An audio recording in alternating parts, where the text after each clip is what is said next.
गांव के किनारे एक छोटा सा मंदिर था। वहाँ रोज शाम को एक छोटा लड़का आता था। उसका नाम था आरव। आरव के पास न खिलौने थे न ज्यादा दोस्त, लेकिन उसके पास एक दोस्त था, कृष्ण। वह मंदिर में बैठकर कृष्ण जी की मूर्ति से बातें करता था। एक दिन आरव बहुत उदास होकर मंदिर आया। उसकी आंखों में आंसू थे।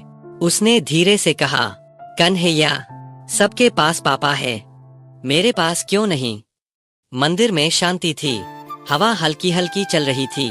आरव फिर बोला, स्कूल में सब कहते हैं कि भगवान सबकी सुनते हैं, तो आप मेरी क्यों नहीं सुनते?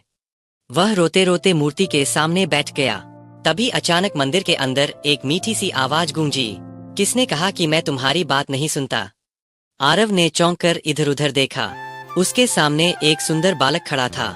घुंघराले बाल, माथे पर मोर पंख, हाथ में बांसुरी, चेहरे पर प्यारी मुस्कान। आरव हैरान होकर बोला, तुम कौन हो? वह बालक मुस्कुराया, तुम रोज मुझे बुलाते हो और आज पहचान नहीं रहे?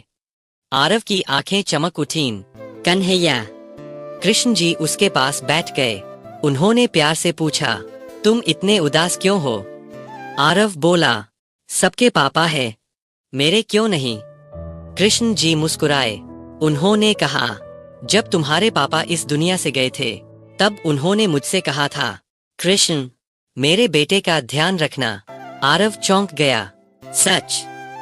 कृष्ण बोले, हाँ, तभी तो मैं रोज तुम्हारी बातें सुनता हूँ। आरव की आंखों से आंसू गिरने लगे। कृष्ण ने उसके सिर पर हाथ रखा और कहा, तुम अकेले नहीं हो, जब भी तुम मुझे याद करोगे मैं यहीं मिलूंगा।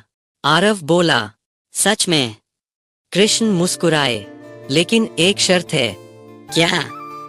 रोना नहीं, मुस्कुराना है। आरव ने आंसू पोंछे और हल्का सा मुस्कुराया। तभी मंदिर की घंटी अपने आप बजने लगी और अगले ही पल कृष्ण जी गायब हो गए। आरव इधर उधर देखने लगा। तभी उसकी नजर मूर्ति पर पड़ी। मूर्ति के होठों पर हल्की सी मुस्कान थी और आरव समझ गया, कृष्ण कहीं नहीं गए, वो हमेशा यहीं है, उसके दिल में। उस दिन के बाद आरव कभी अकेला महसूस नहीं करता था, क्योंकि उसे पता था, जब भी दिल से पुकारो, कन्हैया जरूर आते हैं।